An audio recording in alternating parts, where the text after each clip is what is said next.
Good morning. Welcome to Coffee Conversations from Roofers Coffee Shop. I'm Heidi Ellsworth, and I am so excited to have you all on this morning. And I am really excited to have Michelle Boykin and Curtis Sutton with Rackley Roofing on Coffee Conversations. Hello, you two. Hi. Good morning. This we do so much together in so many organizations, and I pretty much think Michelle gets the award for being on every coffee conversation so far. So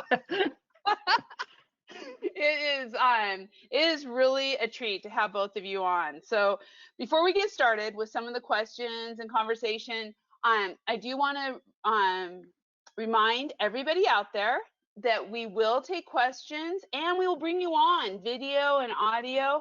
So we want you to ask questions.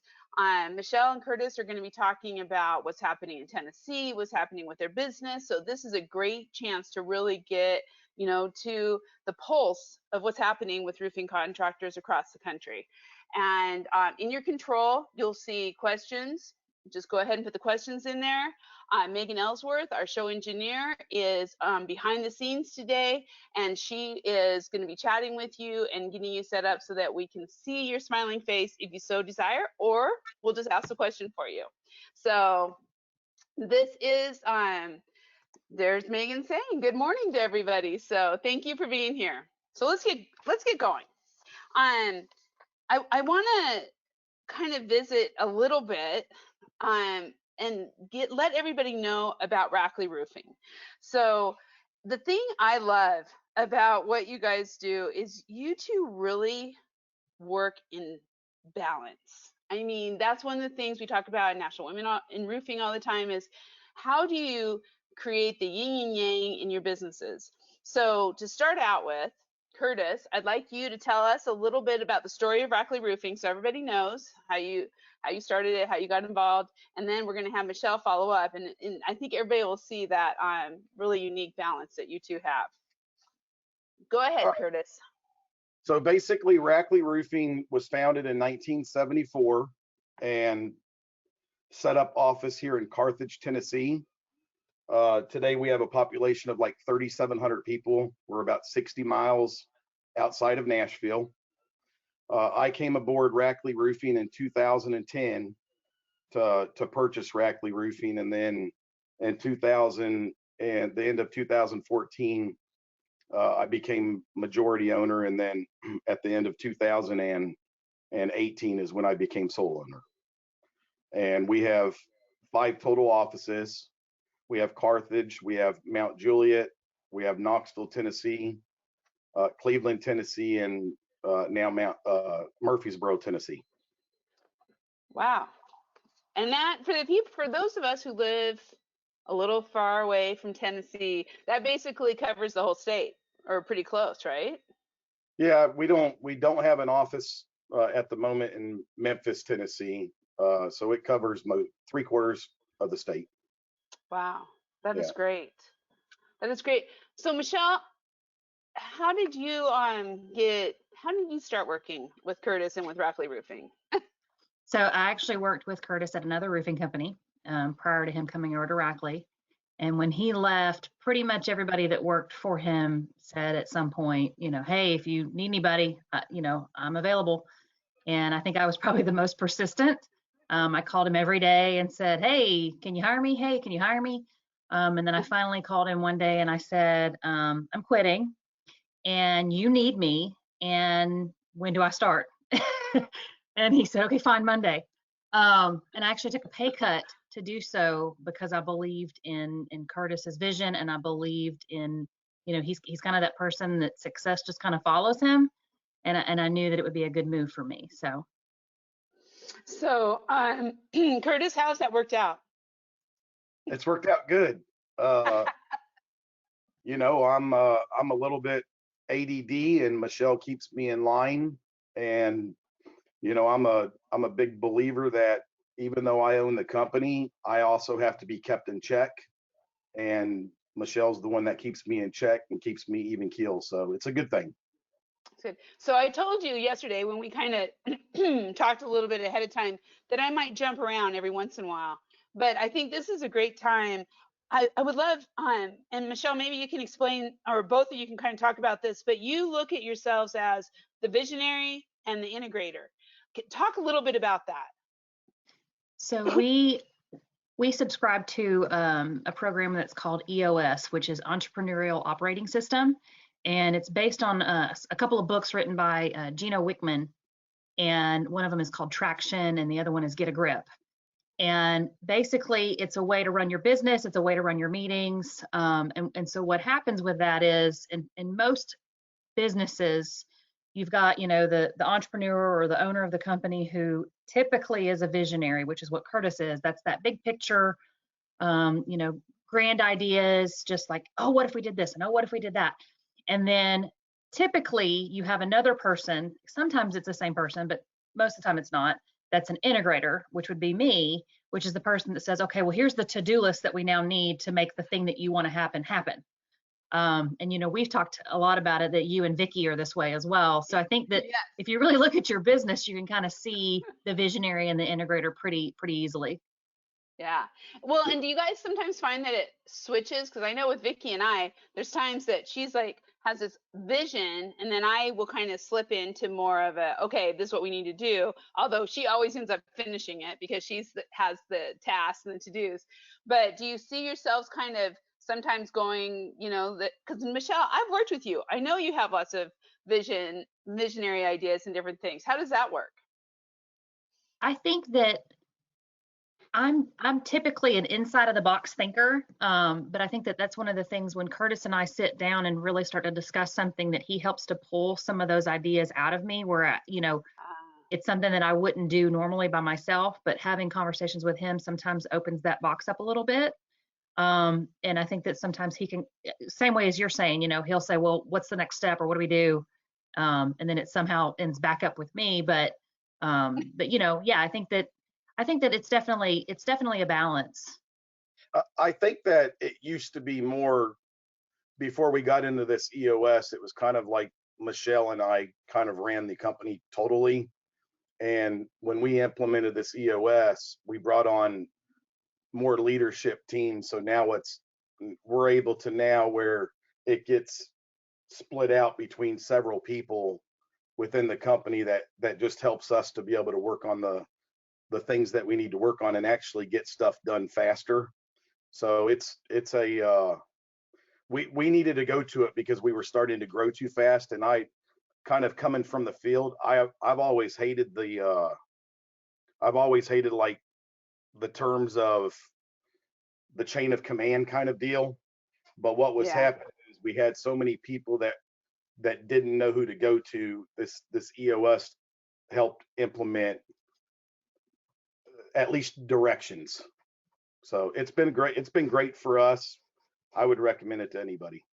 Yeah, it's funny because I'll hear different people across the country. Like Lee Lipniscus, who out of Denver that Megan lives with, she'll say, "Oh, I have a level 10 today," or "I have a level 10 meeting," or "I have," all this terminology that I hear from you too, Michelle, and you from Curtis, and I'm like going, "Oh," and so then you kind of go, "Okay." It is very cool. So I would really encourage any folks out there who are on, if you have questions about level EOS or the book Traction, or kind of how this works, we're going to kind of move on to some of what's happening right now in Tennessee. But if you have those questions, we can come back to them and let us know, because again, I've only heard amazing things from the companies who have adopted it. And I think we're going to talk a little bit more about that later on too, on kind of what's necessary. But Curtis, I've been watching your videos. I just love it how you say it as it is. And what is happening in Tennessee after the tornadoes, kind of the spring weather? Can you just give everybody kind of that, what's happening? Yeah, well, we had tornadoes that came through like 2 weeks before this virus hit. For us, we definitely had picked up work out of it. We're not storm chasers by any means. Like, we don't go to the sites to try to get work. So we're taking care of the clients that we had already taken care of. And, some of their roofs had got damaged. It was unfortunate. I mean, it was a very, very big tornado that came through. And there's still work out there. We still get a couple of calls a week. Hey, can you come out and look at this roof? Tennessee, for construction, we were essential. So it's kind of like nothing really changed for us other than the way that we had to operate to keep our own employees safe. You know, we talked about the EOS, so we have basic scorecards every week, and we would think that with what's happening that work is going away, but we're actually, our scorecard is saying opposite. So we're extremely happy, and we don't have to use, I'm pretty big at my gut instinct, but in this case I don't have to use my gut instinct because the scorecards are telling me what direction that we're going in, which we're not seeing it drop at the moment. The first 4 weeks, we actually seen an uptick. The last 2 weeks, we've kind of seen it level out from the previous 6 weeks. So we're very fortunate. We're very optimistic that things are going to work out good. What are some of the metrics on those scorecards that everybody can kind of hear that you use?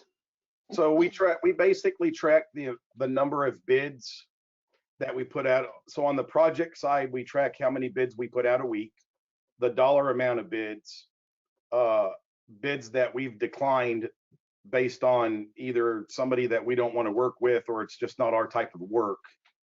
And I mean, I think we have at least 32, I don't know, Michelle, what do we have, 32 different numbers? Yeah, everybody in the company has a scorecard. It has a number that they have to fill out that they're responsible for. So it really depends on the position. As a leadership team, we look kind of at a higher level.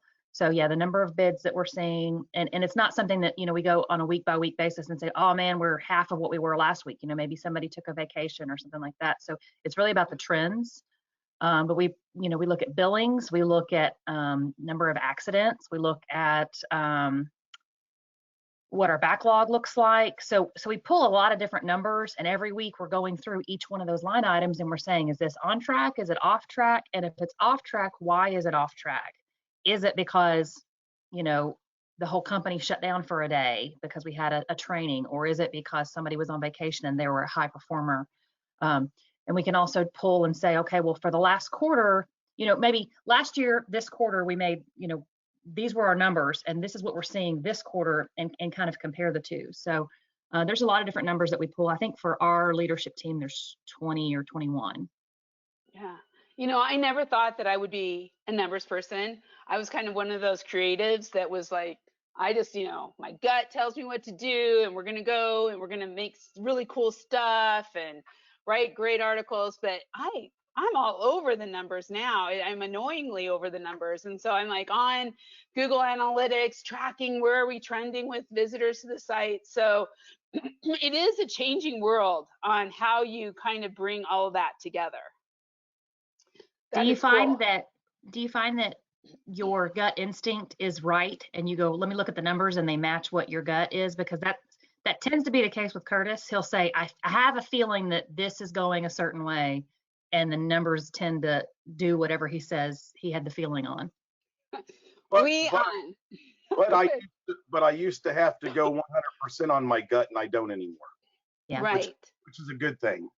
You make bad decisions sometimes going by gut, right? Mm-hmm. Yes.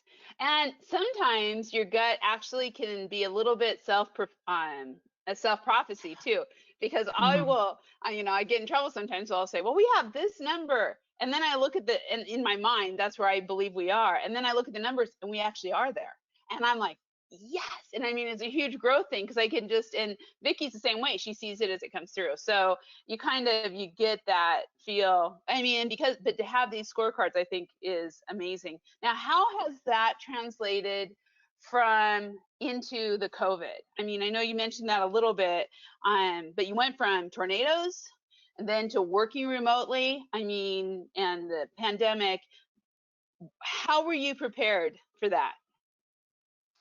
Well, you know, several years ago, I guess this is our third year. We hired an IT company to basically get us on par. We want to be a great business that happens to install roofing. So we've invested heavily into technology, and we hired this company 3 years ago. I've always been a believer of not working from home. Like, I just don't like it when people work from home. I've always thought, how can you be productive? And the mindset is because I have a hard time working from home. So, we just the office staff was set up to work from home. We really didn't probably know it that much, just because I've never allowed it. If somebody called in sick and said, "Hey, can I work from home today?" we would always say yes, but it was never abused. So it wasn't something that we really ever tracked. And then, with this coming down, we ended up shutting down the office and said everybody in the office is working remotely. And we had, I think, a couple glitches. We had some people that might have not have had internet service at the house that they ended up needing to get. We had a couple people that couldn't log into the shared drive. That was corrected. We've always somewhat worked remotely for our field staff. Like, we don't have our service technicians come in to the office and then go to the job. They go straight from their house, to a job site. And then the same thing on the production side, they just go straight there. So the technology that we've been using for our field teams, it was already there. So if they weren't using it, I don't know how we could have ever have went 100% remotely from the office. I still come to the office because I don't work from home, but I'm basically working remote because I'm basically here every day by myself.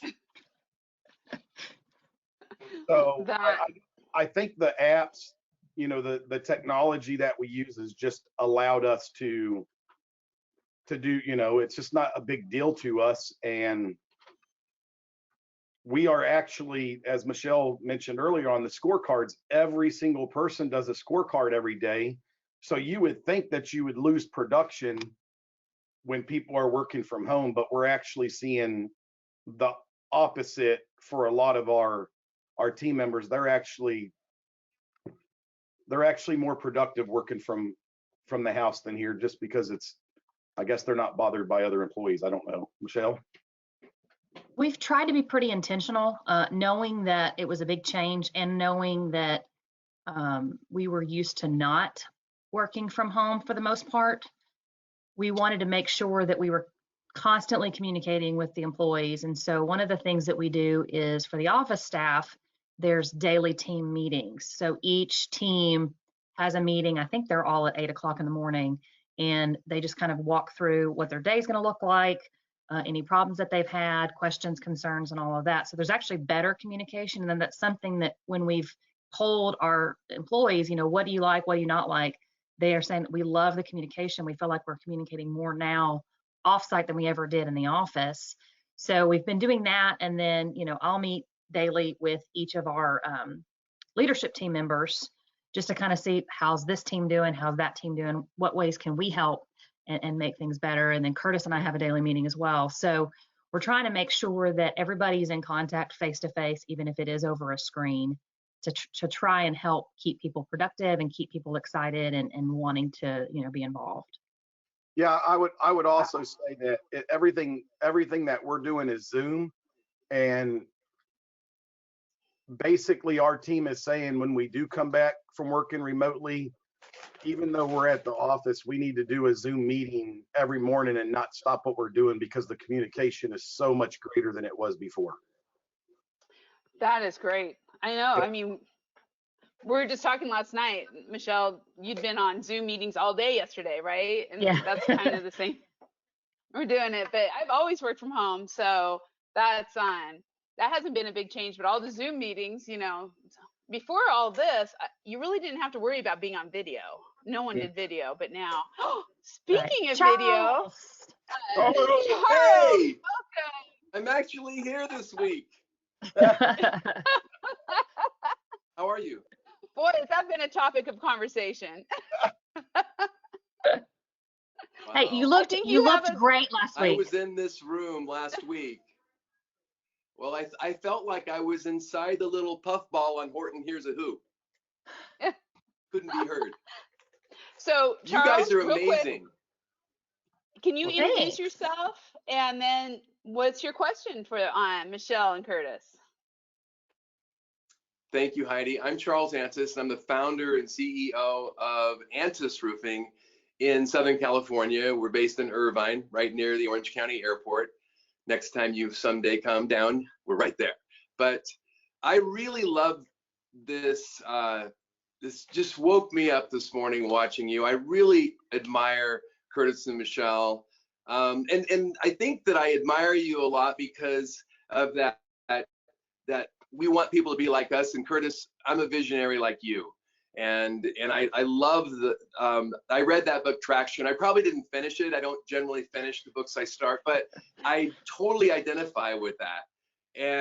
And I totally agree, man. It's great to have the gut, but you need that data. And I just admire the way you run your company. I admire the way right now during the pandemic that you've got the steel to stand up and give a message and be vulnerable and lead in that. And you, just like Heidi, pushed a lot of the first messaging out there. And Michelle, you are amazing. You know, I don't know you that well, but I just think you're an amazing leader. And you stand up, you're generous, you know how the optics are going to look, and you put everything into it, as do you, Curtis, and you really give back to this industry. And I don't really have a question, you know, because I just wanted to come on and compliment you guys. I've been trying to think of a question, but they wouldn't be sincere. There's, how long have you been in this stitch? You know, so I don't want to give you a phony question, but I just really admire you two, and I really wanted to thank you for all that you give back to this great trade that I love. And Heidi, you too. Charles, it's the same for us with you. You know, we look up to you. You know, you're pushing the envelope, you're sharing information, which in return makes me comfortable to be able to share information. So leaders like you are the reason I am where I am. Amen. And you know what, Charles, you said you didn't have a question, but I would like to ask a question for you, for Michelle Okay. and Curtis. But you know, last week's topic was giving back and really giving to the cause marketing and really making that a part of your culture. Why don't you tell everyone what I know you are involved in a number of things, but what are some of the things you're involved in your community giving back? Well, the odd thing, and I say odd because you don't think of roofing and blood donations, but because Susan DeGrassi is a board member right now, one of the ways that we're really contributing is creating a facility to accept blood donors. And so we're setting up next month's drives right now. I just posted on my LinkedIn about it yesterday. And because of the space of our campus, it's kind of a Google type campus, we're able to do what I'm calling a super drive. I got a little feedback from Susan. You can't call it a super drive. It's American Red Cross branding. No, I can call it a super drive. I'm a visionary. You can't call it a super drive. And she says, okay, yeah, you're right. My accountant can't call it, but so it's a super drive because we have the space. We're going to be able to take in twice as many donations. And in the 2 drives we had last month, we had enough blood donated that it would, you know, I don't like to overstate branding. Some people are saying it saves 141 lives. Well, it treated 141 patients is how I'll say it. But in there's some life saving. And so right now that our company and the community and our stakeholders, those that support us, people in the roofing industry are showing up to donate blood. It's really a cool thing. But I also, you know, really believe that I exist as a company, our company, we exist to keep families safe and dry. And so that's really where our donation shows up the first. When there's that rush of rain and there's a nonprofit in our community, like there was last month, the Wooden Floor, they call us up, and man, you know how that feels, Curtis and Michelle, to send the relief, to send that superhero in the storm up on the roof when no one else will go, risking that there's a, you know, we overlook the danger of our profession. And in that storm, we're up there keeping those kids dry. I mean, that's what we look to do even now. And we do that for, you know, it's really important just for us to keep what we have. I believe we have to take care of what's around us, but I don't know. I hope that kind of answered your question. I feel like I'm taking over the show, so I'm gonna mute myself. I know it did, but and actually what's so funny is, and I didn't answer it right because I was actually asking Michelle and Curtis what they're doing. See? Charles, we're going to say goodbye for this morning, but thank you. You're awesome for sharing. Thanks, I Charles. redeemed myself today. I redeemed myself for my electronic hack last week. So bye, you guys. Thanks. Bye. Good to see you. Bye-bye. Okay, so Michelle and Curtis, that's what I wanted, because Michelle, I know how much you're doing with National Women in Roofing, and you guys just as an organization. So just real quick, and then I want to get back onto our we have another question waiting. But what are you guys doing in the community? What are some of your passions? So kind of with what, Charles was talking about, he didn't really talk about this. He did last week is Ronald McDonald House. We helped out with that initiative that was, kind of the national initiative for roofing in the past few years. So we've done most of the Ronald McDonald House work here in Tennessee. We are founding sponsors of National Women in Roofing. Of course, I'm on the executive committee.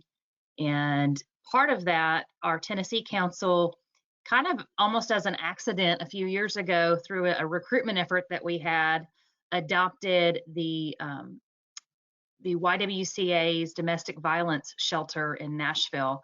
And I got to help repair the roof of the leaks that they had going on there. It was myself and Lindsay Walsh. We went up there and patched the roof up for them. So we've done some monetary donations, and then also some, hands-on sort of things as well. That is great.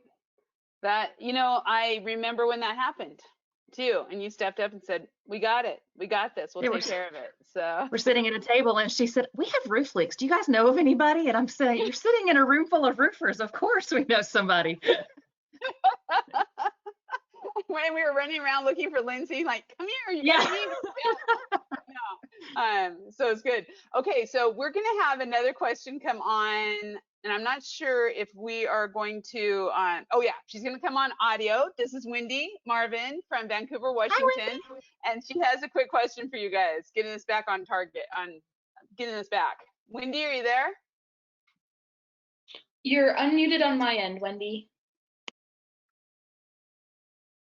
How about now? Yes. Yep. Oh, yay. Okay. Hey, you guys, welcome. I'm excited to hear you guys this morning. Thank you. Thanks. Hi. Hey, I am curious about, Traction is an amazing tool. We're in the process of implementing. So I kind of have two questions for you. One, I'm wondering if there was anything that you guys felt like you needed to add to your employee handbook with the COVID change and the new working from home, any specifics you guys felt like, needed to be changed.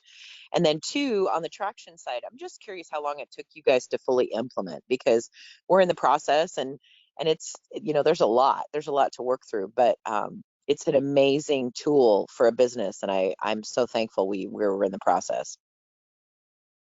Wendy, I'll comment on the Traction, and I'll let Michelle comment on the handbook, if that's okay. How long have you been doing Traction? We're in our first year right now. Okay, so our second year was the biggest challenge for us, and there were many times that I had thought, I don't know if this is really what I was looking for, because it gets very, very, very difficult, and if you implement it correctly, you are going to find every single flaw within your company, from policies to possibly bad employees to, it just brings out all of the bad, but it also shows the good. So I would say that it's not, are we in our third year, Michelle? Yes. We're in our third we year. finished our third year. Okay, so we finished our third year, and I would say that we're probably really only about 60% implemented so far. That makes me feel so much better, you guys. Yeah, it becomes extremely difficult, but I'm telling you, go through that difficulty, and it's so bright on the other side of it.